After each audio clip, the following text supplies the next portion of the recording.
चलिए बेटा स्टार्ट करते हैं आगे। हाँ, ग्रुप में मैसेज कर दो बेटा कि सर ऑनलाइन आ गए, सब लोग आ जाए, ठीक है ना।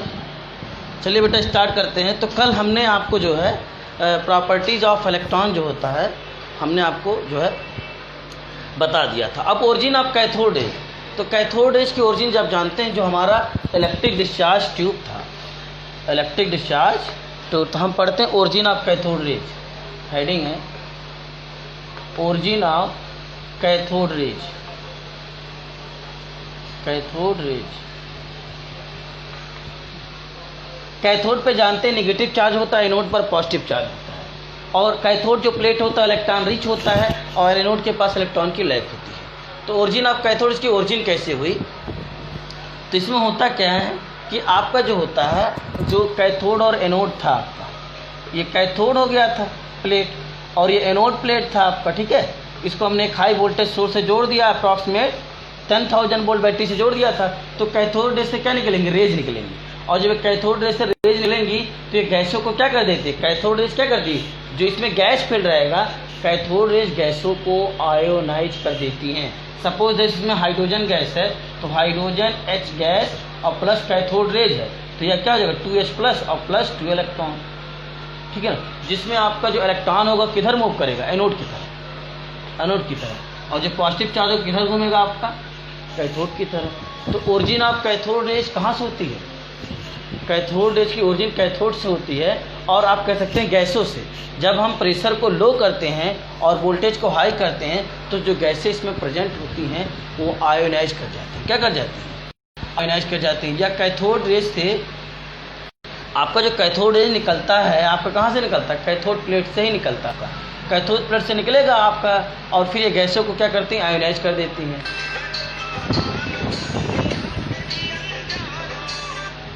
ठीक है ना। कैथोड रेज से जो है निकलेंगे, क्या करेंगे? आयोनाइज कर देंगे, ठीक है।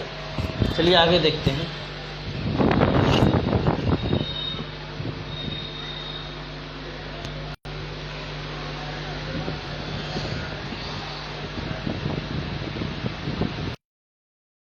चलिए आगे देखें। तो ये चीज़ है, कैथोड रेज की ओरिजिन जो होता है वो कैथोड प्लेट से ही होती है।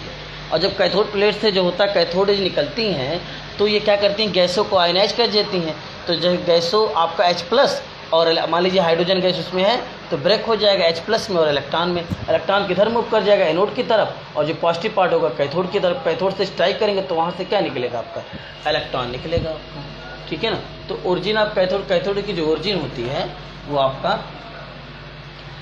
जो है कैथोड प्लेट से ही होती है, ठीक है ना। चलिए देखिए, कैथोड रेज और कोई भी गैस अगर इलेक्ट्रिक डिस्चार्ज ट्यूब में फील्ड है, प्रेशर को लो कर देंगे, वोल्टेज को हाई कर देंगे, ठीक है ना, तो आपका वो क्या होगा? गैस उसमें आयोनाइज हो जाएगा, ठीक है ना। कैथोड रेज मतलब इलेक्ट्रॉन कह दीजिए आप इसको, ठीक है। Cathode rays are first produce, ठीक है। पहले कहाँ से प्रोड्यूस होता है? आपका cathode plate. Cathode rays are first produce, cathode rays are first produce from the, ठीक है ना, from the material, from the material of the cathode, ठीक है ना। कैथोड का जो मटेरियल होता है, जो कैथोड प्लेट होता है उसी से। मटेरियल ऑफ कैथोड का मतलब कैथोड प्लेट जो होता है उसी से निकलती है। Cathode rays are first produce from the material of cathode, then high speed electron. और कैथोड प्लेट से क्या निकलेगा? इलेक्ट्रॉन निकलेगा, ठीक है, क्योंकि कैथोड पर इलेक्ट्रॉन रिच होता है। Then high speed electron,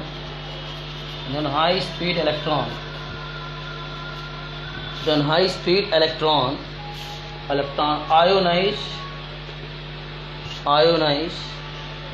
ionize, ठीक है ना, ionize the gas,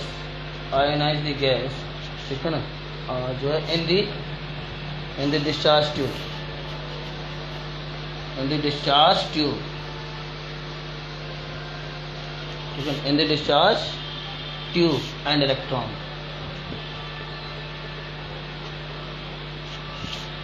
And electron bracket में क्या लिखेंगे, कैथोड रेज,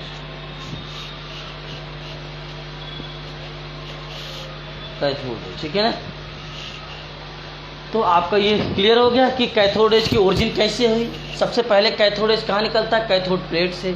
फिर वो गैसों को क्या कर देता है, आयोनाइज कर देता है। जब गैसों को आयोनाइज कर देगा तो पॉजिटिव वाला जो किधर मूव कर जाएगा, आपका पॉजिटिव वाला किधर मूव करेगा, कैथोड की तरफ। और जो इलेक्ट्रॉन होंगे किधर मूव कर जाएंगे, परफोरेटेड एनोड से मूव करके जो ग्लास की वाल होगी आपका, उससे स्ट्राइक करके जो होता है फ्लोरोसेंट अपीयर करते हैं। ठीक है, आगे देखते हैं,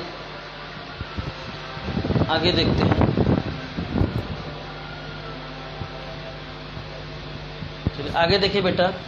अब आपका नेक्स्ट है ऑल दी एटम। देखिए यूनिवर्स में जितने भी एटम है बेटा, यूनिवर्स में जितने भी एटम, सभी एटम में इलेक्ट्रॉन होता है। कोई ऐसा एटम नहीं जिसमें इलेक्ट्रॉन ना होता, ठीक है ना। अगर एटम है तब न्यूट्रल, मतलब न्यूट्रल है आपका, जैसे H प्लस है, H प्लस में कोई इलेक्ट्रॉन नहीं, तो H प्लस आइटम नहीं है, वो आयन हो गया बेटा, ठीक है ना। और न्यूट्रॉन आपका जो है यूनिवर्सल जो है फंडामेंटल पार्टिकल एटम का नहीं होता। जो हाइड्रोजन आया, हाइड्रोजन आपका एक एटम है, हाइड्रोजन जो एटम 1H1, ठीक है ना। इसमें क्या होता है, 1 इलेक्ट्रॉन होता है, 1 प्रोटॉन होता है। और न्यूट्रॉन क्या होते हैं आपके, नंबर ऑफ न्यूट्रॉन जो होते हैं 0 होते हैं, ठीक है ना, हाइड्रोजन में।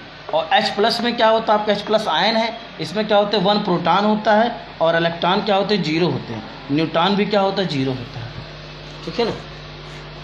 न्यूट्रॉन भी क्या होते हैं 0 होते हैं। ये क्वेश्चन पूछा भी गया है।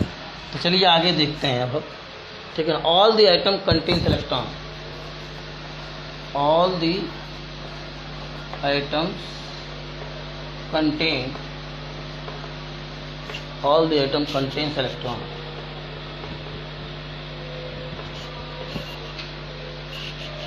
all the atom contains electrons, ठीक है ना, ठीक है ना। तो जो है इसके बारे में लिखेंगे कि इलेक्ट्रॉन जो होता है universal fundamental particle of the atom. Electron जो होता है वो किसी एटम का यूनिवर्सल फंडामेंटल पार्टिकल होता है, कॉन्स्टिट्यूएंट पार्टिकल होता है। इलेक्ट्रॉन किसी भी एटम का यूनिवर्सल फंडामेंटल पार्टिकल या कॉन्स्टिट्यूएंट पार्टिकल होता है, क्योंकि ये किसी सभी एटम में प्रेजेंट होता है, ठीक है ना। और जो है, ठीक है ना, और this is not only been proved by, मतलब इसको प्रूव भी नहीं कर पाया, कैथोड इसको प्रूव नहीं कर पाया, ठीक है ना, कि सभी आइटम में होता है। हालांकि आइटम से ही निकलता है आपका कैथोड, लेकिन सभी आइटम में होता है, ये चीज़ जो है आपका प्रूव नहीं किया किसने, कैथोड का। चलिए लिखिए इलेक्ट्रॉन, ठीक है, electron is the universal, electron is the universal constituents, electron is the universal constituents, electron is the universal constituents of all atoms, this has not only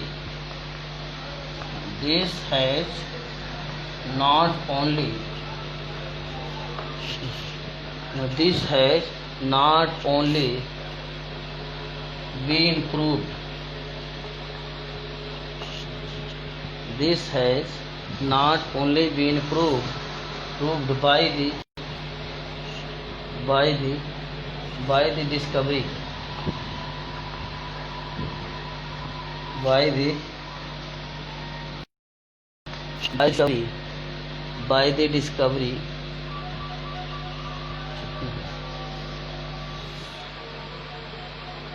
by the discovery of cathode rays, by the discovery of cathode rays,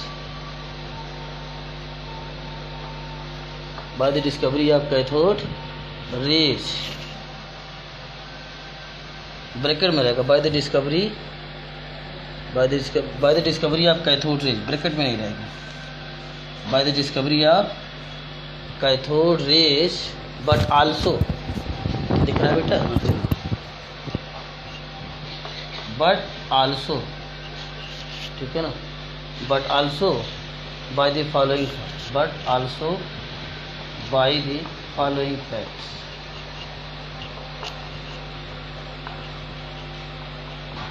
ठीक है ना, मतलब ये है electron is the universal constituent particle of all atoms. जो electron होता है आपका, ये यूनिवर्स का कॉन्स्टिट्यूएंट पार्टिकल्स होता है, मतलब एटम का कॉन्स्टिट्यूएंट पार्टिकल होता है। सभी एटम में आपके इलेक्ट्रॉन्स होते हैं। ठीक, this has not only been, ठीक है ना, ठीक है ना, ठीक, this has not only been proved by the discovery of cathode rays but also by the following facts. मतलब आपका जो होता है, जो आपका यूनिवर्स, जो इलेक्ट्रॉन्स होता है, ये एटम का यूनिवर्सल कॉन्स्टिट्यूएंट पार्टिकल्स होता है। किसी भी एटम का जो है इलेक्ट्रॉन जो होता है, किसी भी एटम का जो है कॉन्स्टिट्यूएंट पार्टिकल होता है, यूनिवर्सल कॉन्स्टिट्यूएंट पार्टिकल होता है। इसको जो है डिस्कवरी ऑफ कैथोड रेज नहीं बताता है, या इलेक्ट्रॉन जो है वो जो एटम का जो होता है, ठीक है ना, यूनिवर्सल जो है फंडामेंटल पार्टिकल्स होता है, इसको डिस्कवरी ऑफ कैथोड रेज नहीं बताता। इस सेंटेंस का मतलब यही है, electron is the universal constituents of all atoms. This has not only been proved by the discovery of cathode rays, but लेकिन also by the following facts, ठीक है ना, but also by the following facts। कुछ और facts देख लीजिए, आगे देखिए, नोट कीजिए तो बताएं आगे। आकाश कुछ पूछ रहे हो बेटा क्या?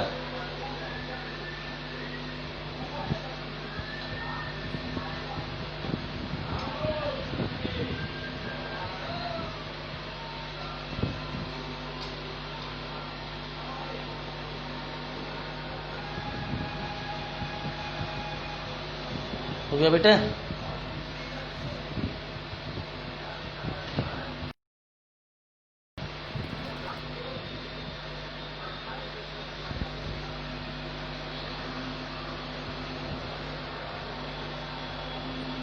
चलिए आगे देखते हैं। नोट हो गया? जल्दी बताइए कमेंट करके। नोट हो गया, चलिए बेटा।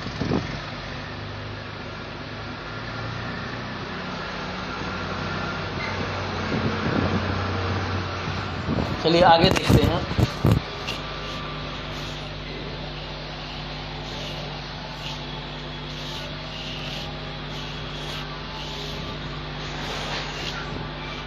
ठीक है, पहला आपका दिया है, ठीक है ना, beta particles.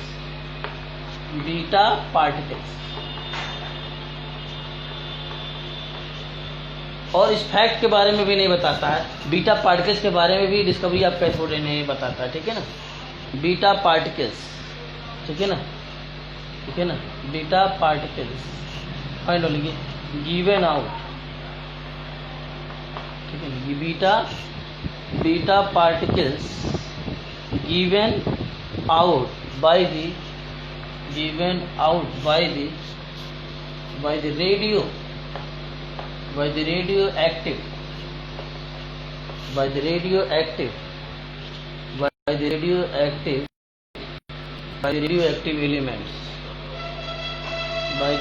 radioactive elements or electron only।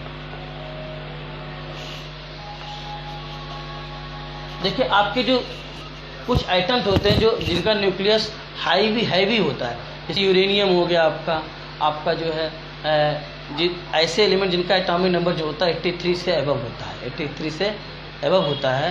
तो रेडियो एक्टिव एलिमेंट होते क्या हैं? ऐसे एलिमेंट जो स्पॉन्टेनियसली जो होता है अल्फा बीटा गामा और इसका क्या करते हैं, इमिशन करते हैं। ऐसे एलिमेंट जो स्पॉन्टेनियसली जो होता है अल्फा बीटा गामा और इसका क्या करते हैं, इमिशन करते हैं। ऐसे रेज को हम, ऐसे एलिमेंट को हम क्या कहते हैं, रेडियो एक्टिव एलिमेंट। ऐसे एलिमेंट जो स्पॉन्टेनियसली जो होता है अल्फा बीटा गामा रेज का इमिशन करते हैं, तो ऐसे एलिमेंट को हम क्या कहते हैं, रेडियो एक्टिव एलिमेंट कहते हैं। बाकी रेडियो एक्टिव आगे आपको डिटेल में आगे पढ़ाएंगे हम। तो beta particles given out by the radioactive element are electrons only. तो बीटा पार्टिकल जो होता है वो इलेक्ट्रॉन होता है। बीटा पार्टिकल्स क्या होता है, इलेक्ट्रॉन होता है, और जो रेडियो एक्टिव एलिमेंट होते हैं उससे निकलते हैं। अब कौन कौन से रेडियो एक्टिव हैं, कैसे N/P रेशियो, कौन कौन से एलिमेंट कैसे जानेंगे कौन से रेडियो एक्टिव है कौन से नहीं है, वो आगे हम आपको पढ़ाएंगे। रेडियो वो N/P रेशियो देखा जाता है, न्यूट्रॉन और प्रोटॉन का जो रेशियो होता है उसी से देखा जाता है कौन से एलिमेंट आपके रेडियो एक्टिव है कौन से नहीं। ठीक है, नोट कर लीजिए इसको। सेकंड पॉइंट देखिए, ठीक है ना, thermionic emission. Thermionic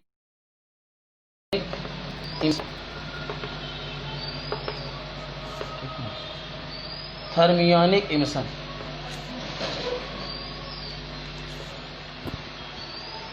thermionic emission, ठीक है। थर्मियोनिक इमिशन क्या होता है आपका, मतलब हीट निकले आपका। जैसे आप देखिए, आपका जो इलेक्ट्रिक बल्ब आप घर में यूज करते हैं, उसमें जो फिलामेंट यूज होता है वो टंगस्टन का होता है, ठीक है ना। तो थर्मियोनिक इमिशन का मतलब होता है, तो फिलामेंट से हीट निकलता है। फिलामेंट से क्या निकलता है, हीट निकलता है आपका। और जो हीट निकलता है वो पार्टिकल नेचर नहीं होता है। जो हमारा टंगस्टन होता है, जो फिलामेंट होता है बल्ब का, उससे हीट निकलता है, और जो हीट निकलता है वो पार्टिकल नेचर नहीं होता आपका। इस चीज़ को भी एक्सप्लेन नहीं करता है, ठीक है ना। Metal filament on a strong heating gives electron, sorry. तो अगर जो मेटा फिलामेंट है, मान लीजिए अगर कोई बॉडी हीट है तो उससे क्या होता है, कोई बॉडी हीट है, मान लीजिए आपका हीट है, तो उससे जो है आपका इलेक्ट्रोमैग्नेटिक वेव निकलेंगे। लेकिन अगर किसी मेटल को हम हीट कर दें, अगर किसी मेटल को हम हीट कर दें तो उससे क्या निकलेगा, आपका इलेक्ट्रॉन निकलेगा। किसी मेटल को हीट कर दें तो क्या निकलेगा, आपका इलेक्ट्रॉन निकलेगा। तो टंगस्टन का जो फिलामेंट है आपका, जब वो हीट होगा तो उससे क्या निकलेगा, इलेक्ट्रॉन निकलेगा। क्या निकलेगा, इलेक्ट्रॉन निकलेगा। देखिए कभी कभी देखिए आप नया बल्ब लाइए तो देखिए बहुत चिकना उकना होता है, बहुत अच्छा लगता है देखने में। लेकिन जब उस बल्ब को कुछ दिन जला दीजिए, उसके बाद देखेंगे जो ग्लास उसका होता है वो धब्बा, मतलब धुंधला हो जाता है। तो ऐसा क्यों होता है, वो इलेक्ट्रॉन निकलता रहता है ना, स्मोक भी निकलता रहता है। हीट की वजह से ऐसा हो जाता है, इलेक्ट्रॉन की वजह से ऐसा हो जाता है आपका, ठीक है। चलिए, थर्मियोनिक इमिशन जो होता है इसके बारे में भी जो है कैथोड रेज ने नहीं बताया। Discovery of cathode raise. Metal filament, metal filament, metal filaments, metal filaments on strong heating. देखिए जब स्ट्रॉन्ग मेटल हीट करेंगे, मेटल से इलेक्ट्रॉन निकलेगा आपका। लेकिन कोई नॉन मेटल है आपका, ठीक है ना, अगर वो हीट है नॉर्मली, तो उससे इलेक्ट्रॉन एक लिमिट होता है, इतना हीट देंगे तब इलेक्ट्रॉन निकलेगा आपका। भाई सोलर पैनल में सीजियम यूज क्यों करते हैं, एल्युमिनियम क्यों नहीं यूज करते हैं। एल्युमिनियम यूज कर देंगे, बैटरी चार्ज ही नहीं करेगा, उससे इलेक्ट्रॉन निकलेगा ही नहीं। बहुत ज़्यादा टेम्परेचर देना, हीट करना पड़ेगा तब इलेक्ट्रॉन निकलेगा एल्युमिनियम से। एल्युमिनियम से इतने आसानी से इलेक्ट्रॉन नहीं निकल जाएगा, और सीजियम से हल्का सा हीट पाया तो इलेक्ट्रॉन निकल जाता है सीजियम से, ठीक है ना। तो मेटल से भी इलेक्ट्रॉन, मेटल से ही इलेक्ट्रॉन निकलेंगे आपका, ठीक है ना। तो मेटल फिलामेंट स्ट्रॉन्ग। और टंगस्टन आपका जो होता है, ये आपका एक ऐसा मेटल है जिसका मेल्टिंग पॉइंट हाई होता है, लगभग अप्रॉक्सीमेट 3400 डिग्री सेंटीग्रेड होता है, जो है टंगस्टन जो फिलामेंट होता है आपका। टंगस्टन का जो फिलामेंट होता है इलेक्ट्रिक बल्ब में। Metal filament on strong, metal filament on strong heating, on strong heating, on strong heating, metal filament on strong heating give electron, give electron. It is called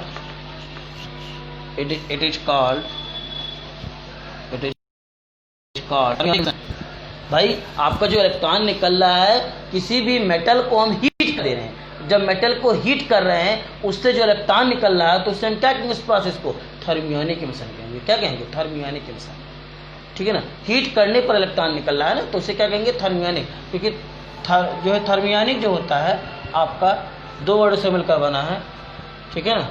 therm plus ionic.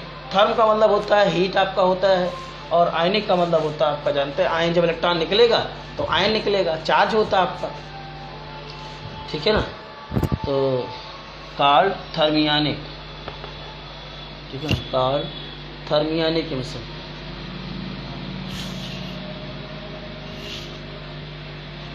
Thermo ionic, thermo आयनिक, ठीक, इसे भी क्या कहेंगे, thermo ionic emission. Metal filament on strong heating give electron, it is called, ठीक है, thermo आयनिक emission. क्या कहेंगे, thermo आयनिक। तो जो थर्मो आयनिक इमिशन है ये 2 वर्ड से मिलकर बना है, थर्मो आयनिक, ठीक है ना। ये आपका एक है थर्मो और एक आपका है आयनिक, ठीक है ना। थर्मो का मतलब जानते हैं क्या होता है आपका, हीट, ठीक है ना। और आयनिक का मतलब जानते हैं आपका, आयन होता है आपका, ठीक है ना, इलेक्ट्रॉन। आपका जो आयनिक में इलेक्ट्रॉन भी एक आयन है आपका, भाई ये भी तो आयन, कोई चार्ज पार्टिकल हो आपका तो आयन हो गया आपका। इलेक्ट्रॉन तो भी आपका एक आयन है, ठीक है, इस पर नेगेटिव चार्ज होता है। बस ये फंडामेंटल आयन्स है, या कॉन्स्टिट्यूएंट्स आयन है आपका एटम का, ठीक है ना। तो इसको नोट कर लीजिए, फिर आगे देखें।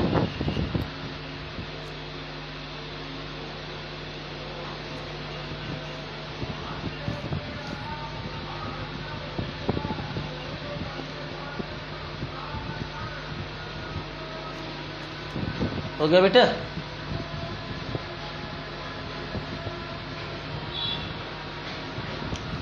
Yes sir. चलिए आगे देखते हैं। अब चौथा पॉइंट आपका है, पॉइंट नंबर सेकंड हुआ, थर्ड पॉइंट देखिए।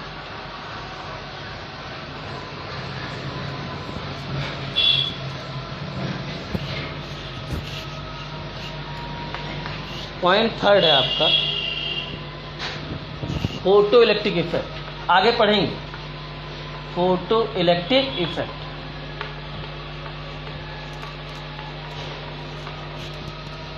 फोटो इलेक्ट्रिक इफेक्ट आपका जो होता है, कोई मेटल प्लेट है, उस पर जो है लाइट रेज गिर रहा है और उससे इलेक्ट्रॉन निकल रहा है, तो उसी प्रोसेस को हम क्या कहते हैं, photo electric effect. Solar panel जो होता है हमारा, सोलर पैनल पर सन रे जब गिरती हैं तो उससे इलेक्ट्रॉन निकलता है, तभी हमारी बैटरी चार्ज होती है। तो एक वो फोटो इलेक्ट्रिक प्रोसेस है आपका, वो फोटो इलेक्ट्रिक इफेक्ट है।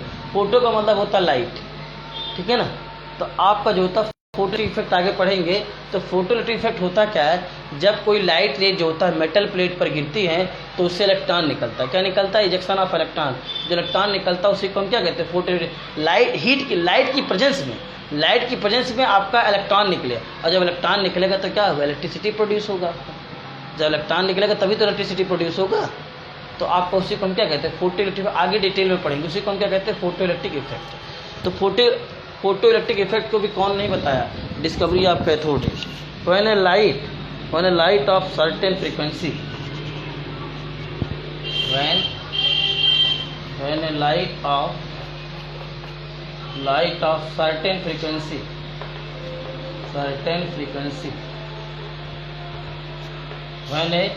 when a light of certain frequency, when a light of certain frequency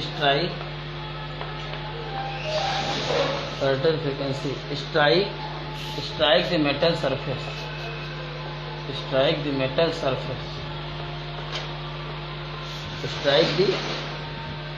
the metal surface strike करेगा, कामा, then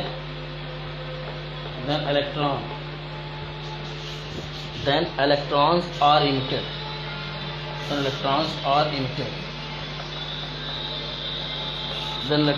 are emitted, it is, ठीक है ना, emitted, it is called photoelectric effect. It is called photoelectric effect.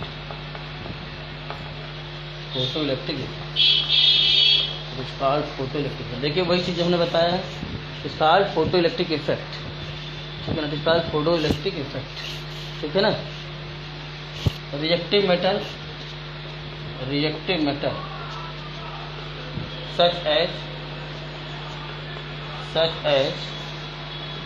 as आपका cerium, potassium and rubidium, ठीक है ना, and rubidium give out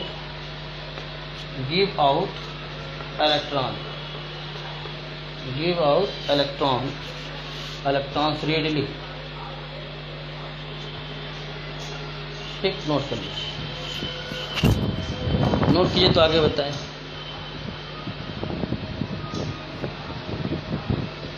अब आपको बहुत इम्पॉर्टेंट एक्सपेरिमेंट बताने जा रहे हैं। यहाँ से क्वेश्चन भी आपका आता है नीट में और आईआईटी और जेईई में, ठीक है ना। अब आपका एक इम्पॉर्टेंट जो होता है चार्ज टू मास रेशियो, ठीक है ना, ऑफ इलेक्ट्रॉन।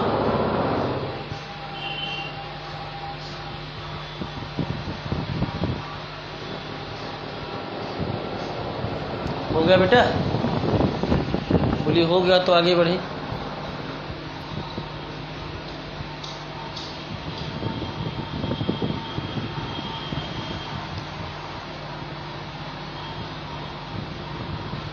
हो गया बेटा?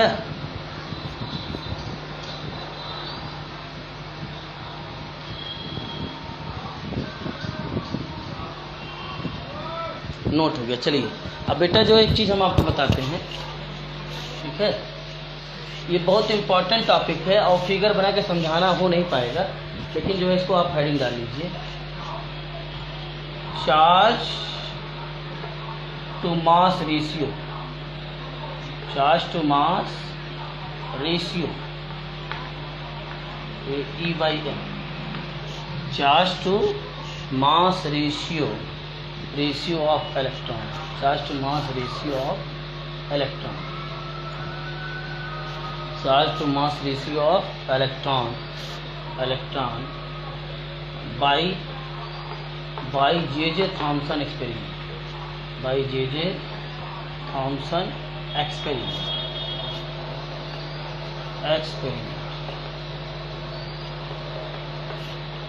तो बेटा कल आपको बहुत इंपॉर्टेंट टॉपिक हम बताएंगे, हालांकि इसमें टाइम भी लगेगा आपका, तो कल सभी लोग आ जाइएगा, टाइम से आ जाइएगा।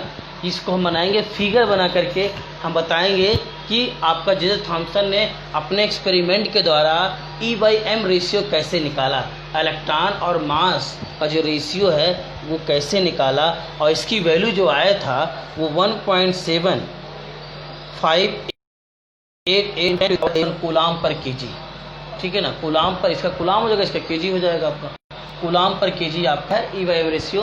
तो ये J.J. Thomson, charge to mass ratio of electron by J.J. Thomson experiment, ठीक है ना, कैसे किया इसके लिए फिगर है, फिगर में भी टाइम लगेगा, तो इसके लिए कम से कम आधा घंटे से ऊपर टाइम चाहिए, ठीक है ना।